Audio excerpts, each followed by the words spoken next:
Wow, kan ibobo na niya sa iyahang may mga prutas. Kulang po kayo na. Ha? Gunitan sa kuno mo kasiguang. Gunit.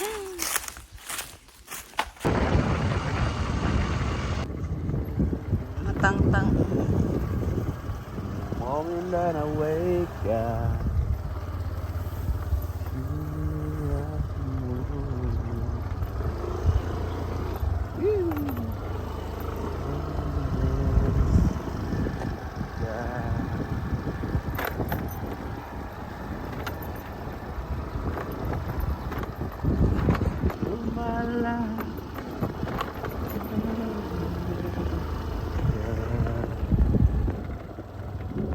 Masud na siya motor. Dira lang tama ang motor. Kinaman tulay.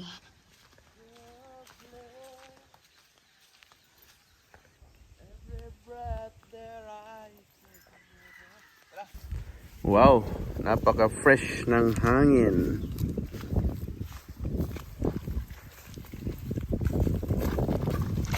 Doon sila sa kabila gumawa. Doon sa dulo sila gumagawa ng nursery sa talong. Malinis na ang puno ng mga bamboo. Sinunog ni tatay.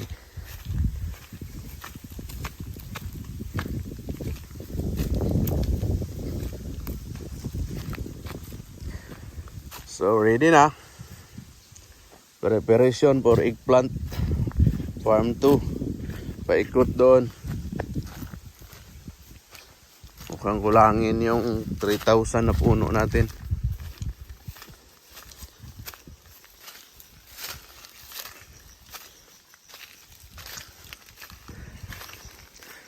Ay, mga paborito kong prutas di man namunga. Marang. So tingnan mo, lalaki ng rubber tree. Sinong bumili dyan? Bibinta ko to. Para malinis lahat dito. Magamit ko siya sa farming lot. Garden. Linis na pala oh. Nilinisan ni Papa lahat.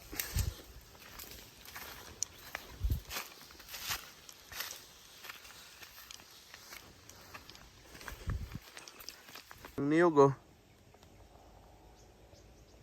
Ang isa. Yan.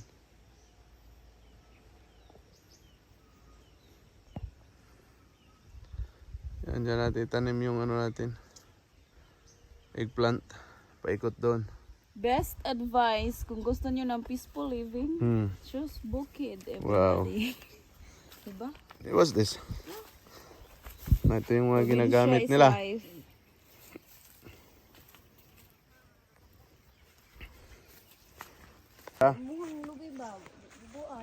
Mamaya na. Silipin natin yung seedlings. Tama naman yan. Napaka-cute ng farmhouse ko.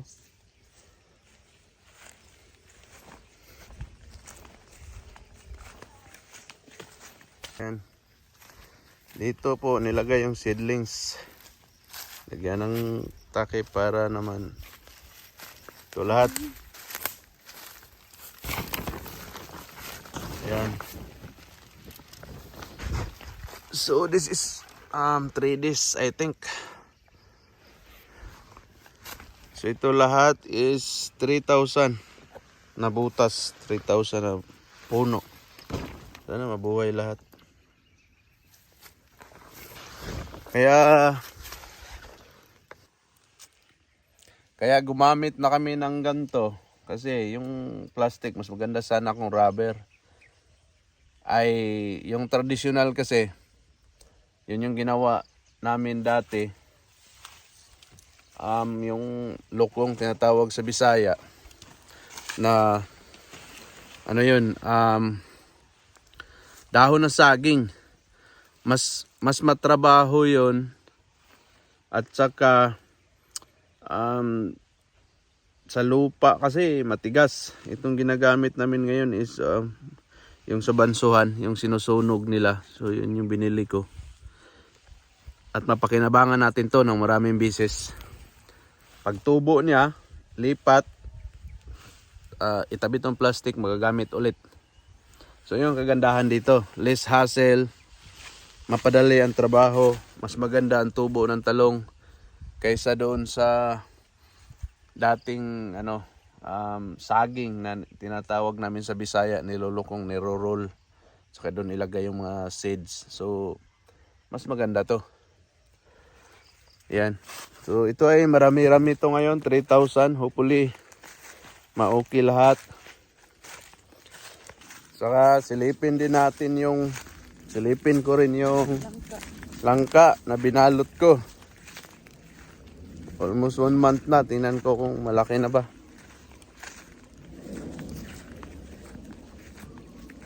Sobrang init ngayon dito sa Pilipinas, mga babayan. Simula nung pagdating ko, almost 2 months na. Isang bisis lang umulan dito na malakas. Sana bago kami magtanim dito, umulan ng malakas para makatipid tayo sa gas. Hindi tayo gagamit ng machine. Maganda naman lupa rito, buhaghag. Maganda talaga sa eggplant. Ready na yan. Naararo na yan. Ito, paikot. Yan. Paikot yan. Papunta doon sa tabing ilog. Ano masasabi mo, right? Play mo na mabuhay lahat. Yan si camera woman. Liit na munga na. Dapat i-replant pala yan. Payat sila eh.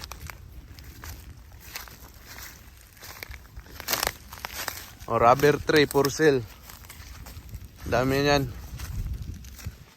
Hindi naaabot ng mga 600 na puno. Kasi naputulang ko na. Mahugan yan, lalaki na. Punta ron. Ito yung pinakamalaki na mahogany. Mas may malaki pa pala. Ito. So yan. Uy. Ito na ang nangka. Nangka sa Bisaya. Yun na. Malaki na. Silipin natin kung wala bang Silipin natin kung hindi ba siya tawag dito. Hindi ba siya nasira. Uy, binahayan ng di kaya nakasira to. Binahayan siya ng Alam na, sulom. Malapit na to ah. Hindi ako makakain dito. Favorite. Hindi ako makakain dito ah. Balik-balikan din namo kay. Ay, may uod yata to. Hapit na. Arong timing ako palagi sa mga prutas. Walang wrong timing. Kailan tayo Ang wrong Lapit na timing to. yung walang prutas, 'di ba? Everything. Ganun din to. Hindi ko na akyatin. So next project natin, ito na naman. Itong bulb wire. Kailangan ma-realign ulit. So hanggang dito yung area Ma-realign, paikot. sa barbed wire. Diyan sa barbed wire. Naadyo dahil sa mga eskina ang mga prutas na. Yan o. May tawag nun. Santol. Santol, no, mulaklak na. Marang. Meron ding May nangka pa dito. tawag isa. nun. Kasoy sa Bisaya. So, may katabihan dyan. May isang prinsesa nakaupo sa tasa, unsa man. Ako yun. Ay. Yung tatlong mangga natin dito is hindi na mulaklak. Niwang mo siya, right? Di mataba naman yan, nagpalit ng dahon. Doon sa kabila, malapit kila mama, daming bulaklak. Indian man to. No, mangga kabayo. Karabaw. Ang Indian bawa pa. Wala pa, 7 years na yon. 8 years na yon. Yan. So hanggang dito, eggplant natin. So dito dumaan yung tubig natin kasi ilog na yan. Papunta ron, ha? Hindi ah. Hindi masunog yan.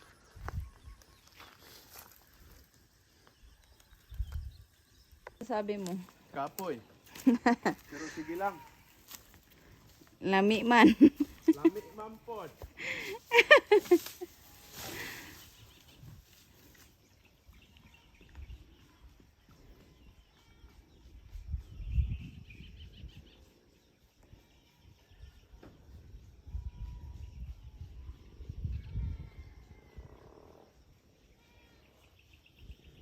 Sige naman lamang. Kapoy, oy. Pero sige lang. Lami mampod. Nagkagkuan rin eh.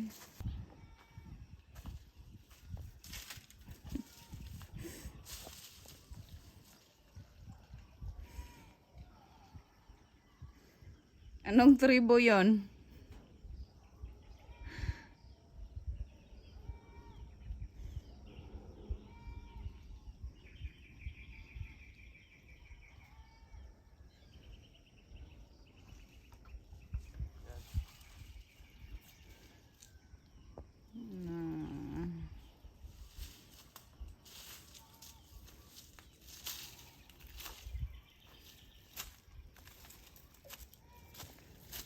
Na kami.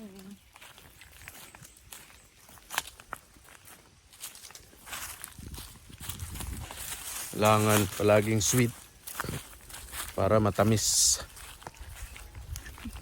Sweet pa, matamis pa. Ay. Sayang talaga yung ano, no?